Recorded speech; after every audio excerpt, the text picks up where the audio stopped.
Baik, bismillahirrahmanirrahim. Assalamualaikum warahmatullahi wabarakatuh. Berjumpa kembali di acara Bincang Biologi, teman-teman belajar bersama guru kreatif. Masih di acara Kupas Tuntas, materi biologi kelas 10. Baik, teman-teman, kita lanjutkan. Ini masih di pokok bahasan tentang Kingdom Animalia, yaitu bab yang ke-9. Kita akan melanjutkan masih di pokok bahasan mengenai invertebrata, gitu ya. Nah, kemarin kita baru tamatkan sampai contoh atau anggota ke-5, yaitu sampai ke Annelida ya. Nah, hari ini Kingdom Animalia, anggota invertebrata, kita lanjutkan pada anggotanya yang ke-6. Jangan lupa like, comment, and subscribe. Yaitu moluska, teman-teman. Nah, ada yang harus kalian ketahui bahwa ketika kita membicarakan konsep mengenai moluska ini adalah anggota yang ke-6 dari invertebrata, teman-teman, bahwa moluska itu dari kata molis, gitu ya. Molis itu adalah hewan yang lunak. Jadi ciri utama dia memiliki tubuh yang lunak.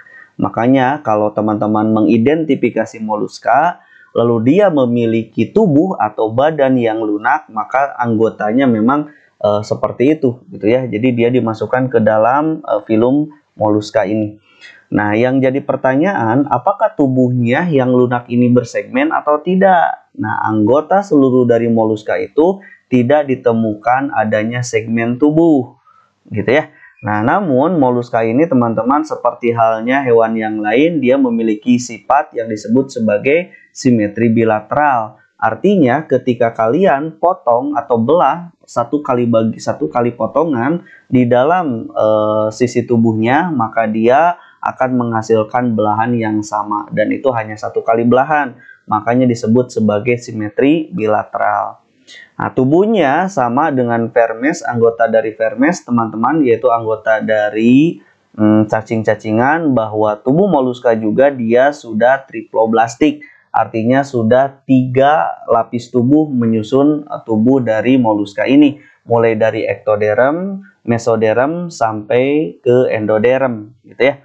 Nah, adapun struktur tubuhnya, dia memiliki struktur tubuh yang khas yang dapat kita bedakan dari anggota invertebrata yang lainnya. Misal, dari kakinya. Maka ketika kita membicarakan kaki dari moluska ini, teman-teman, dia banyak digunakan oleh anggotanya itu untuk bergerak merayap, gitu ya. Nah, ada juga yang kakinya digunakan untuk menggali, ada, gitu ya. Nah, pada beberapa moluska, teman-teman, kakinya ini dia termodifikasi menjadi sebuah tentakel, ada, gitu ya. Nanti kita akan lihat di anggota mana moluska dia memiliki anggotanya di mana kakinya termodifikasi menjadi tentakel, ada ya. Terus di bagian massa visceralnya, maka bagian tubuhnya itu kan lunak, tadi disebutkan bahwa bagian tubuhnya itu yang lunak. Di dalamnya itu dia banyak mengandung kumpulan organ-organ pencernaan, teman-teman, gitu ya. Ada juga sistem ekskresinya, juga ditemukan juga sistem reproduksi. Nah, massa visceral ini atau bagian tubuh yang lunak ini yang di dalamnya banyak mengandung organ-organ pencernaan, ekskresi, dan reproduksi ini, teman-teman, dia dilindungi oleh suatu mantel. Nah, jadi dikarenakan tubuhnya lunak, maka organ-organ yang tadi dia dilindungi oleh mantel. Nah, mantel ini, teman-teman, dia akan membentuk rongga, gitu ya, berisi cairan, di mana cairan di dalam rongga itu dia tempat di mana adanya lubang-lubang insang. Jadi si mantel ini selain menutupi bagian tubuh organ-organ dalamnya, juga dia berisi cairan, tempat di mana lubang insang berada di situ, gitu ya. Nah, selain itu, mantel juga ini, teman-teman, dia membentuk rongga khusus untuk lubang ekskresi. Dia membentuk rongga khusus untuk lubang anusnya. Mantelnya juga dapat mensekresikan bahan-bahan untuk menyusun cangkangnya, gitu ya, sebagai pelindung dari bisa jadi dari pemangsa, gitu ya, atau dari bahaya-bahaya yang lainnya, di mana tubuh yang lunaknya itu dilindungi oleh cangkang, gitu ya.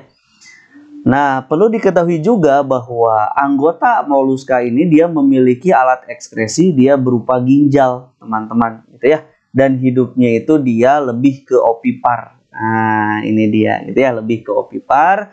Nah, selain itu, dia memiliki sistem pencernaan yang memang cukup lengkap, teman-teman, di mana ditemukan mulut, esofagus, lambung, usus, sampai ke daerah pengeluaran berupa anusnya. Dan sistem peredaran darahnya ini khusus untuk anggota moluska itu adalah sistem peredaran darah terbuka. Artinya anggota dari moluska ini tidak memiliki pembuluh darah, teman-teman. Dan darah beredar pada seluruh tubuhnya dan bersentuhan langsung dengan sel-selnya. Gitu ya. Jadi darahnya itu tidak beredar pada pembuluh darah. Makanya disebut sebagai sistem peredaran darah terbuka. Habitatnya ada di mana? Bisa kita temukan di darat, di air tawar, ataupun ada yang hidup di air laut. Begitu ya, ini adalah ciri umum dari moluska yang bisa bedakan dengan anggota invertebrata yang lainnya. Nah, selanjutnya kita akan lihat bagaimana klasifikasi dari moluska ini sendiri. Yang pertama, teman-teman, klasifikasinya yaitu anggota moluska ini ada yang dimasukkan ke dalam Velecipoda, atau bahasa lainnya adalah Bivalvia, atau nama lainnya juga disebut sebagai Lameli branchiata. Jadi tiga nama ini menunjuk ke anggota yang sama, gitu ya. Nah, dia kenapa diberi nama Velecipoda? Sebab teman-teman, hewan ini dia memiliki kaki di mana kakinya pipih. Nah, itu dia disebut sebagai Velecipoda. Kalau dia disebut sebagai Lameli branchiata, kenapa? Sebab dia memiliki insang berupa lembaran-lembaran yang berlapis-lapis. Maka namanya Lameli branchiata, tapi menunjuk organisme yang sama. Adapun yang menyebut anggota ini adalah Bivalvia, kenapa? Sebab anggota dari Velecipoda, Lamela branchiata, dia memiliki dua belahan cangkok. Maka disebut sebagai Bivalvia. Jadi teman-teman boleh memanggil manapun, boleh Velecipoda, Bivalvia, Lameli branchiata, itu menunjuk ke satu organ yang sama, gitu ya, ke organisme yang sama, di mana dia memiliki kaki yang pipih, di mana dia memiliki insang yang berupa lembaran-lembaran, dan dia memiliki dua belahan cangkok, gitu ya. Nah, atau cangkang bahasa kitanya ya. Nah, cangkang yang dua belahan itu teman-teman dia tersusun dari beberapa lapis. Apa? Yang pertama ada Periostracum. Jadi cangkangnya itu dia dilapisi oleh lapisan pertama yang paling terluar adalah Periostracum, gitu ya. Nah, dia mengandung zat tanduk atau zat kitin yang berfungsi sebagai pelindung bagi dirinya. Itu dia lapisan terluar. Nah, lapisan kedua ada yang disebut sebagai prismatik. Ini dia lapisan tengah, teman-teman. Dia tersusun atas kristal CaCO3 di mana berbentuk sebagai prisma, gitu ya, seperti prisma. Terus lapisan yang ketiga ada yang disebut sebagai lapisan nakreas. Ini lapisan dalam, atau banyak menyebutnya sebagai lapisan yang mampu menghasilkan mutiara, gitu ya. Nah, lapisan ini adalah lapisan yang paling dalam, berisi lapisan-lapisan mutiara, teman-teman, yang tersusun atas kristal CaCO3 yang benar-benar halus, gitu ya, yang dihasilkan oleh seluruh permukaan tubuhnya.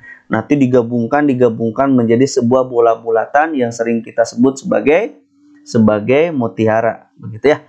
Nah, organ pernapasannya, anggota Bivalvia ini teman-teman dia menggunakan insang. Tadi insangnya sudah disebutkan bahwa dia lembaran-lembaran atau berlapis-lapis, begitu ya. Nah, anggota dari moluska khusus untuk anggota Bivalvia ini atau Velecipoda atau Lameli branchiata ini teman-teman, dia lebih ke bersifat gonokoris, di mana anggota jantan dengan anggota betinanya bisa kita bedakan, gitu ya. Jadi mereka bereproduksi secara seksual, gitu ya. Menghasilkan apa dari fertilisasinya? Menghasilkan sebuah larva yang dinamakan sebagai glossidium. Nah, larva glossidium inilah yang kita sebut sebagai ciri khas dari Lamela branchiata atau Velecipoda atau Bivalvia, di mana dia menghasilkan larva glossidium, gitu ya. Ini hanya anggota pertama ini. Contohnya apa? Misalkan Megarifera maxima, teman-teman, atau tiram mutiara yang suka diternakan, gitu ya, untuk menghasilkan mutiara. Terus ada Mytilus atau kerang hijau yang suka dimakan. Ada Vintada gitu ya. Ada juga Vintada margaritifera, ada juga mertensi gitu ya. Ini dia masih anggota dari Velecipoda atau Bipalpia. Gitu ya. Kita akan lihat nih. Ini teman-teman. Kalau strukturnya kita buka, sebelum kita lihat struktur, anggotanya tadi disebutkan yang pertama ada Megarifera, ini yang disebut sebagai tiara mutiara, tuh ada mutiara-mutiaranya ya. Ini Mytilus yang suka dimakan, kerang hijau, dan ini adalah Victada, gitu ya. Oke, seperti ini bentuknya teman-teman, dimana dia bercangkang dua ya. Nah, kalau dibelah secara dalamnya, maka kita akan temukan bagian-bagian yang ada di dalam anggota Bipalpia ini. Tentu bisa diperhatikan teman-teman, di sini bisa kita lihat aliran air masuk dan aliran air keluar gitu ya. Di sini nanti melewati yang disebut sebagai celah-celah insang, di mana insangnya berupa lembaran-lembaran. Nah, di depan insang ini ada yang disebut sebagai sifon arus untuk masuk dan ada sifon arus untuk keluar gitu ya. Nah, insang yang membawa tadi air untuk bisa masuk ke dalam tubuhnya ini, teman-teman, lewat insang pernapasannya di sini gitu ya, pertukaran gasnya juga. Nah, tepat di atas dari insang kita akan temukan otot aduktor gitu ya, yang membantu di dalam proses pergerakan atau membuka dan menutup cangkangnya gitu ya. Terus di belakang dari insang juga bisa kita temukan gonad, ada rongga di bawahnya, ada rongga mantel. Terus ada kaki-kakinya ini teman-teman. Nah, tadi disebutkan kaki pipih ya. Nah, ini dia kaki pipih itu ya. Nah, kenapa dia disebut Velecipoda? Sebab dia memiliki kaki pipih. Nah, terus ini ada palpusnya teman-teman ya. Terus ada daerah untuk memasukkan makanannya, mulut. Ini adalah ada cangkangnya juga. Terus ada mantel di daerah belakang, ada daerah pertautan cangkang. Nanti untuk cangkang bawah dengan cangkang bawah bertaut di sini ya. Terus ada perutnya, ada selomnya, yaitu ada rongganya, dan ada jantungnya. Nanti diakhiri pengeluarannya berupa anus. Begitu ya, seperti ini teman-teman. Nah, ini adalah anggota pertama pada moluska, yaitu Velecipoda. Nah, sedangkan anggota yang keduanya ada yang disebut sebagai Cephalopoda. Nah, kenapa dia disebut Cephalopoda, cepal dan poda? Oke, bisa diketahui itu dari namanya juga ya. Oke, cepal. Ini ada juga poda, gitu ya. Poda itu dia kaki, podos, gitu ya. Cepal itu dia kepala. Berarti kakinya itu dia berada di kepala. Makanya disebut sebagai hewan yang memiliki kaki, gitu ya. Dimana kakinya itu dia berada pada kepala atau kepalanya. Nanti selain terdapat kaki, pada kepalanya juga terdapat mata. Nah, gitu ya.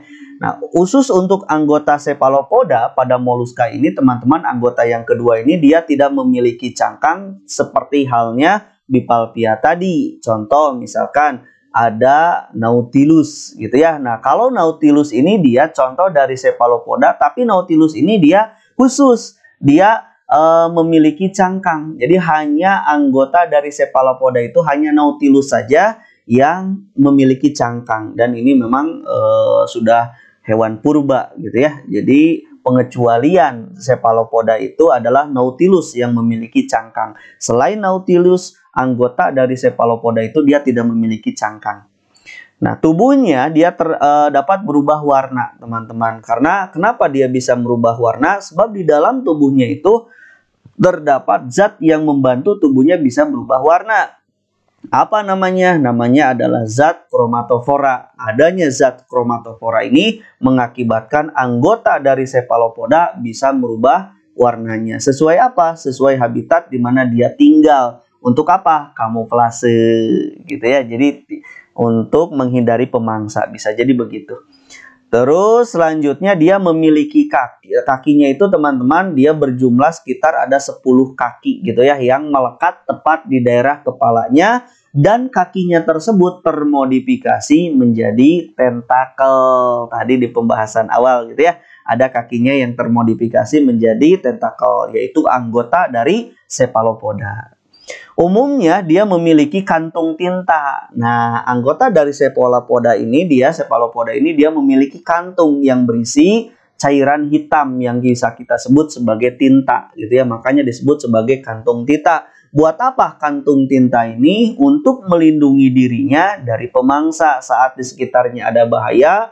Cairan hitam ini disemprotkan ke lingkungannya sehingga apa? Sehingga pemangsanya tidak bisa menemukan dia gitu ya. Nah, pengecualian untuk Nautilus dikarenakan dia punya cangkang, maka perlindungannya hanya menggunakan cangkang, tidak menggunakan kantung tinta. Begitu ya. Nah, bernapasnya dengan apa? Cephalopoda pun sama, dia bernapasnya menggunakan insang. Terus cephalopoda juga sama seperti halnya Bipalpia, bahwa dia ditemukan dalam keadaan gonokoris, artinya jantan dan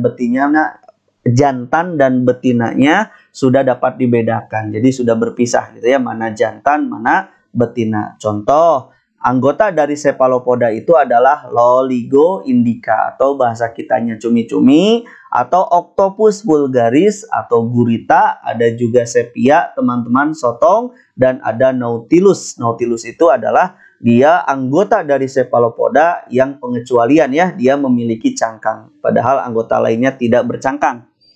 Oke, ini contohnya, ini adalah Loligo indica. Ini dia cumi-cumi teman-teman ya. Terus ada Octopus. Nah, ini dia Octopus gurita dan ada Nautilus. Nautilus itu dia punya cangkang, beda dengan anggota yang lainnya. Tetapi cirinya sama, dia memiliki kaki di daerah kepala yang termodifikasi menjadi tentakel. Begitu ya.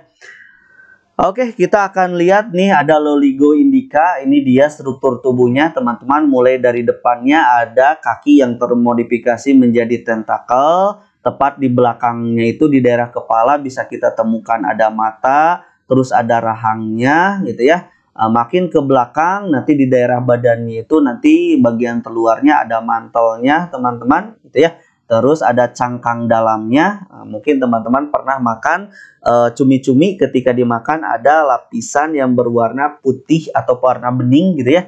Itu adalah cangkang dalam gitu ya.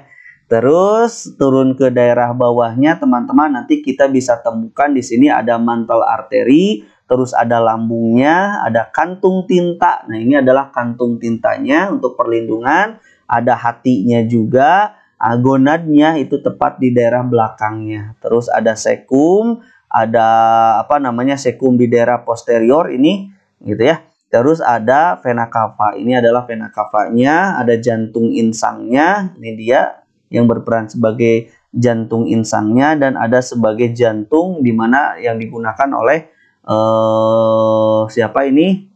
anggota cephalopoda gitu ya. Ini ada jantung utamanya. Terus tepat di depannya ada insangnya. Ini dia insangnya ya. Alat pengeluarannya berupa anus itu ada di daerah depannya. Nah, ini dia bisa kita temukan ya. Seperti itu. Ini adalah mata rongga daerah pelutnya dan ini adalah sifonnya, teman-teman.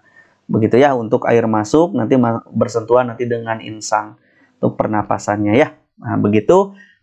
Tepat di belakang dari rahang bisa kita temukan adalah lidah-lidahnya itu berupa lidah parut gitu ya, atau radula bahasa lainnya. Ini anggota yang kedua teman-teman, dan anggota yang ketiga dari klasifikasi moluska ini kita namai adalah gastropoda. Nah, gastropoda berbeda dengan kedua anggota sebelumnya, di mana gastropoda ini dia memiliki perut gitu ya, yang digunakan sebagai alat gerak. Jadi disebut sebagai kaki perut. Begitu ya, ini khas dari gastropoda. Gastropoda juga dia memiliki cangkang, di mana cangkangnya tunggal teman-teman, dan khas bentuknya, di mana bentuknya itu adalah spiral berputar gitu ya. Kecuali ada anggota gastropoda yaitu vaginula, di mana dia tidak bercangkang. Beda dengan anggota yang sebelumnya ya, di mana anggota cephalopoda semuanya tidak punya cangkang kecuali Nautilus. Nah, kalau yang ini kebalikan, gastropoda itu seluruhnya bercangkang dan bercangkang spiral berputar gitu ya, kecuali ada yang tidak bercangkang yaitu vaginula gitu ya. Nah, bernapas juga ada yang menggunakan insang gitu ya, yang khusus untuk hidup di air. Nah, sedangkan yang hidup di darat teman-teman, ada gastropoda yang hidup di darat, maka pernapasannya dengan menggunakan paru-paru gitu ya. Nah, pada kepalanya, khusus pada kepala dari anggota gastropoda ini bisa kita temukan dua pasang tentakel, teman-teman, gitu ya. Yaitu sepasang tentakel yang pendek, gitu ya. Ada yang pendek sebagai alat bantu pembau. Mungkin bisa dilihat teman-teman di daerah kalau misalkan teman-teman lihat siput, gitu ya, atau lihat apa namanya limnea, gitu ya, atau misalkan bekicot. Itu di depannya itu ada tentakel, sepasang tentakel pendek. Nah, itu digunakan sebagai alat pembau. Dan sepasang tentakel lagi itu ada yang panjang, gitu ya. Nah, itu adalah digunakan sebagai alat penglihatan. Jadi ada 4 tentakel, gitu ya, atau 2 pasang tentakel, di mana sepasang pendek digunakan untuk pembau dan sepasang lagi dia cukup panjang, gitu ya, yang digunakan sebagai alat penglihatan. Nah, adapun alat pencernaan dari anggota gastropoda ini teman-teman terdiri dari mulut, lidah perut atau radula, giginya gigi rahang, ada kerongkongan yang memiliki kelenjar ludah, terus tembolok, hati gitu ya, lambung, usus, dan ditemukan juga anus. Begitu ya. Nah, alat ekskresinya itu dia berupa nefridia, teman-teman. Jadi alat reproduksi lagi. Alat ekskresi gitu ya, yang membuang sisa-sisa yang memang tidak dibutuhkan lagi oleh tubuhnya, pada khususnya gastropoda adalah nefridia. Dia bersifat, ada yang bersifat teman-teman, jadi kalau yang anggota sebelumnya yaitu Bipalpia dan juga Cephalopoda memang kebanyakan ditemukan dalam keadaan gonokoris, di mana jantan dan betinanya sudah dibedakan. Namun pada anggota gastropoda itu dia kebanyakan ditemukan individunya itu dia bersifat hermaprodit, gitu ya. Di mana dalam satu individu itu ada 2 kelenjar kelamin. Seperti itu ya, dengan alat reproduksinya itu berupa opotestes atau opotestis. Nah, ini dia teman-teman hermaprodit ya. Dia memiliki radula, teman-teman. Radulanya itu digunakan nanti untuk apa? Untuk melumatkan makanan. Jadi radula itu seperti halnya lidah gergaji lah ya. Lidah yang berbentuk radula yang digunakan untuk melumatkan makanan. Nah, itu dia dari anggota gastropoda. Contohnya adalah ada yang disebut sebagai Achatina pulica atau bekicot bahasa kitanya. Ada limnea atau limnea itu siput, dan ada juga vaginula. Vaginula ini adalah gastropoda yang tidak bercangkang ya. Oke, kita lihat. Nah, ini dia vaginula. Nah, gitu ya. Nah, ini dia gastropoda yang tidak bercangkang. Ini dia siput, limnea, dan ini adalah Achatina. Achatina itu dia bekicot. Seperti ini ya. Nah, ini adalah matanya panjang nih, tentakel, sepasang tentakel panjang. Nanti di daerah depannya ada tentakel kecil gitu ya, yang digunakan untuk pembau. Seperti itu ya, teman-teman. Oke, kalau kita lihat dari strukturnya seperti ini, dia ini yang disebut sebagai cangkangnya, ada cangkangnya, nah, gitu ya. Ini dia kakinya itu kaki perut panjang di sini ya. Ini anggota tubuhnya ada kaki perut. Nah, ini adalah perutnya sendiri, ada sistem sarafnya, ada mulutnya, di dalamnya ada radula gitu ya untuk melumatkan makanan. Ini adalah ada tentakel ya, ada tentakelnya. Terus ada kelenjar lendir yang untuk melumuri di mana tempat dia untuk bergeraknya. Jadi supaya kaki perutnya itu bisa bergerak dengan mudah gitu ya. Lendir ini berperan untuk itu. Jadi dilumuri dulu tempat untuk dia bergeraknya. Setelah itu kaki perutnya mudah bergerak dengan sempurna.